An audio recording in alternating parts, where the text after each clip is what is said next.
Gente, um estudo de pesquisadores da Fundação Getúlio Vargas revelou que, apesar de os brasileiros perceberem e se sentirem responsáveis pelas mudanças climáticas, nem todos entendem a gravidade do assunto. Para esclarecer e contribuir com o entendimento da urgência e da gravidade desse tema, hoje a Religião de Deus, do Cristo e do Espírito Santo responde agora às nossas dúvidas, a sua dúvida que está na audiência da Comunicação 100% Jesus sobre a relação entre espiritualidade ecumênica e as questões climáticas do planeta Terra, tá? E aí a gente já começou trazendo para você, porque é um tema que nos traz muito alerta, mas a gente já começa também trazendo a nossa saudação de paz e te convidando a bradar, porque nós vamos entrar nesse tema e convidamos você a prestar bastante atenção o quanto a gente tem aí de informação, a religião divina nos esclarecendo sobre as diversas informações que nós precisamos ter. Deus está presente, viva Jesus em nossos corações para sempre. E a gente recebe aqui o irmão Daniel Guimarães, pregador ecumênico da Religião de Deus, do Cristo e do Espírito Santo. Seja bem-vindo, irmão Daniel. Nossa saudação também a você. Deus está presente. Viva Jesus em nossos corações para sempre. É uma grande alegria estar aqui no Comando da Esperança.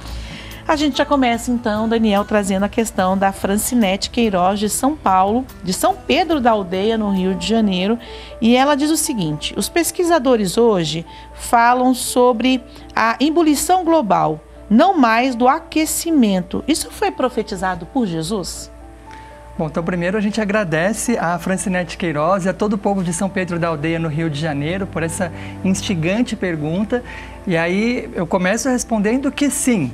Então, primeiro eu queria até esclarecer um pouco dos conceitos que ela traz, bastante modernos, né, para todo mundo ficar na mesma página, né? Quando ela fala assim, nossa, os pesquisadores falam de ebulição e não de aquecimento, né?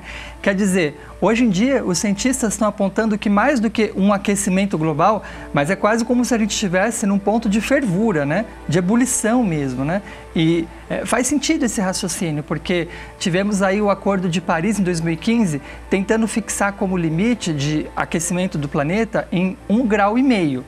Porém, hoje, passados aí mais de 8 anos, estamos aí no final de 2023, a gente está muito distante disso, né? A gente está quase o dobro disso, né? Então, quer dizer, o aquecimento global, ele já é uma realidade, já não dá para evitar. Hoje fala-se em mitigação, quer dizer, em você conseguir conter, reduzir os impactos, né? Mas não necessariamente você conseguir reverter aquilo que já foi feito, né? Então, esse é um fato que realmente é muito claro e que tem consequências, infelizmente, pesadíssimas, que já começam a acontecer. Hoje já há vários estudos, né, sobre esses chamados pontos de não retorno, né?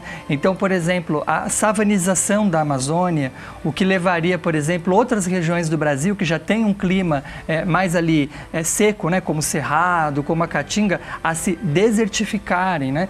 Esse é um possível ponto de retorno que a gente pode atingir se continuar nesse ritmo. Quando a gente fala em termos globais, a mudança nas correntes do oceano também é algo gravíssimo, que pode alterar os padrões do clima, gerando alterações de até 15 graus em algumas regiões. Seca aqui no Brasil. No hemisfério norte, um aumento em várias regiões das chuvas, com possíveis inundações e tudo mais, né?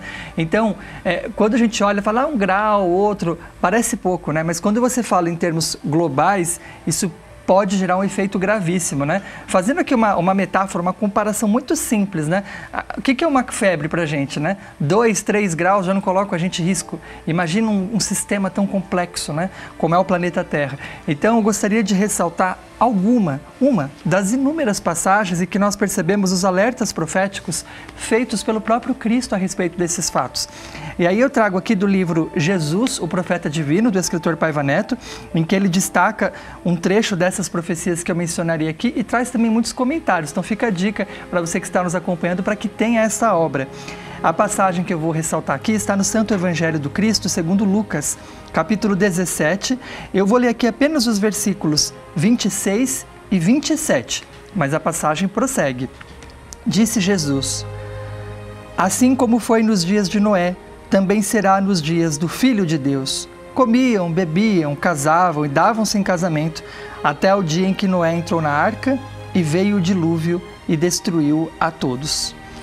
Na sequência, ele vai falar sobre a profecia referente aliás, trazer o fato dos dias de Ló, né, quando houve também aquela erupção vulcânica. Mas aqui eu trago apenas um exemplo de, vejam como está presente nos discursos do Cristo, em seu sermão profético, de forma muito clara, o anúncio desses fatos que vivemos hoje. A fome, a seca, as chuvas, as inundações. Ele já nos falava sobre isso há muito tempo, com base nesses ensinamentos que nós podemos encontrar, inclusive anteriormente, no Antigo Testamento da Bíblia Sagrada. E aqui eu destaco na página 95, já de outro livro do escritor Paiva Neto, este Somos Todos Profetas, que ele traz aqui um alerta também muito interessante para a gente compreender como que a gente pode fazer essa relação entre as profecias que estão na Bíblia Sagrada, no Antigo Testamento, no Santo Evangelho de Jesus e também no Apocalipse do Cristo e os fatos da atualidade. Nos explica então o presidente pregador da religião do terceiro milênio.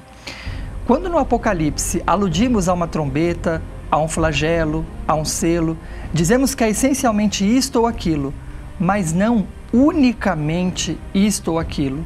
Tudo se interrelaciona na profecia. Caso contrário, seria como se alguém pretendesse que o corpo humano fosse formado apenas pelo coração. Sabemos que, sem o chamado órgão do sentimento, entre aspas, o organismo morre, mas ele próprio não tem vida isolada produtiva. De igual modo, também, não há um fato na vida que não resulte em efeitos mais cedo ou mais tarde, neste mundo ou no outro lado, entre aspas. O autor prossegue, mas aqui eu queria chamar a atenção para essa reflexão que ele nos traz, inclusive comentando as trombetas, os flagelos, os selos do Apocalipse de Jesus, que falam claramente que a terra será abrasada, profetizam fenômenos relacionados às águas, à poluição, à contaminação dos mares, a seca e a fome. Mas veja o cuidado que tem aqui o autor de Somos Todos Profetas. Quando aludimos a uma trombeta, a um flagelo, a um selo, dizemos que é essencialmente isto ou aquilo, mas não unicamente isto ou aquilo. Tudo se interrelaciona na profecia, né? Então, as profecias a gente não pode lê-las de forma, e isso é um ensinamento que a religião divina nos traz, de uma forma literal, né? Porque elas explicam como funcionam as leis de Deus. E essas leis de Deus se cumprem mediante as nossas ações. Então, eu não posso aqui cravar exatamente, nossa, exatamente isso aqui que vai acontecer com essas características, esses termos. Porque as profecias, elas não se referem unicamente a um fato ou outro. Sim. Quer dizer, elas podem se cumprir de várias formas. Por quê? Porque elas estão extremamente relacionadas às nossas ações. Então, a maneira como essas profecias se concretizam nas nossas vidas está muito relacionado à maneira como nós agimos, inclusive. A maneira como nós, no nosso dia a dia, no nosso cotidiano, fazemos com que esses fatos se concretizem, se tornem realidade. Por isso eu vou destacar agora já de um outro livro, do livro Tesouros da Alma, do escritor Paiva Neto, na página 203, uma explicação que ele nos traz a respeito das trombetas, que no Apocalipse de Jesus trazem alguns desses fatos que têm uma relação muito clara com as mudanças climáticas e outros eventos da natureza. Escreve o irmão Paiva: os anjos das 7 trombetas, que na atualidade, em análise simples, significam fatos políticos e fatos político-guerreiros, quando as tocam, não fazem aleatoriamente. Estão externando o que os 7 selos, Apocalipse, capítulos 6 e 8, revelam acerca do nosso sentimento, expresso na partitura musical que com as nossas atitudes compusemos. Nós é que produzimos a trágica ou bela melodia que os anjos executarão. Bom, por que eu ressaltei esse texto aqui profético, né? Porque quando a gente fala sobre as profecias de Jesus, quase como a gente se desresponsabiliza, né? Então, Jesus profetizou, vai acontecer e ponto. E sim, Jesus profetizou, os fatos acontecem, de diferentes formas, mas acontecem. Agora, não porque ele determinou, como se fosse um ato de vontade do Criador ou do próprio Cristo, não. Somos nós que escrevemos com as nossas ações tudo aquilo que está profetizado. É o que explica aqui o autor de Tesouros da Alma. Eu li aqui um destaque da página 203. Então, essa é uma perspectiva importantíssima, porque ela nos coloca no centro, no sentido de nós somos os responsáveis. E se isso, por um lado, nos coloca como, em alguma medida, culpados pelos eventos tão tristes que a gente vê na atualidade, porque esses eventos climáticos afetam mais as pessoas mais pobres e mais vulneráveis, por outro lado, isso nos empodera. Porque se a gente teve o poder para estabelecer isso, a gente tem o poder também para mudar o curso dos acontecimentos. Nos torna protagonistas dessa mudança, né? Bom, eu vou trazer duas perguntas aqui, vou pedir licença para a nossa audiência, quem mandou as suas perguntas e deixou aqui com muito carinho, e a gente agradece, né, por confiar na religião de Deus, do Cristo e do Espírito Santo, e deixar aqui as suas perguntas. Então vou trazer, porque elas são muito próximas, então vou trazer aqui uma pessoa que preferiu não se identificar e diz o seguinte: busco fazer a minha parte para cuidar do planeta e queria entender como posso não sofrer as consequências de dor e sofrimento que estão profetizadas no Apocalipse. E aí, lá de Ribeirão das Neves, região metropolitana de Belo Horizonte, em Minas Gerais, muito obrigada, Laís Antunes, pela sua audiência, por estar aqui com a gente. Ela faz uma pergunta muito próxima, então por isso que eu vou trazer as duas de uma vez. Se o Apocalipse profetiza o sofrimento pelas consequências da negligência com o meio ambiente, ainda dá tempo de se corrigir para amenizar os impactos? É o que a Laís quer saber, e também a pessoa que preferiu não se identificar, irmão Daniel Guimarães. Muito obrigado às duas, é uma pergunta muito instigante, né? As duas perguntas, aliás, são muito interessantes. Então, para responder de forma bem objetiva, não é possível não sofrermos as consequências daquilo que está profetizado.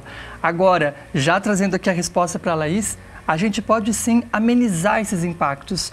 Bom, primeiro é importante esclarecer que dentro do que a religião divina nos ensina, cada um de nós enfrenta as profecias de uma forma. Quando existe, por exemplo, uma guerra, não tem muitas pessoas envolvidas de diferentes jeitos? Uma inundação. Tem aqueles que são afetados mais fortemente, menos fortemente, aqueles que socorrem, aqueles que se empenham para poder conter os impactos, né?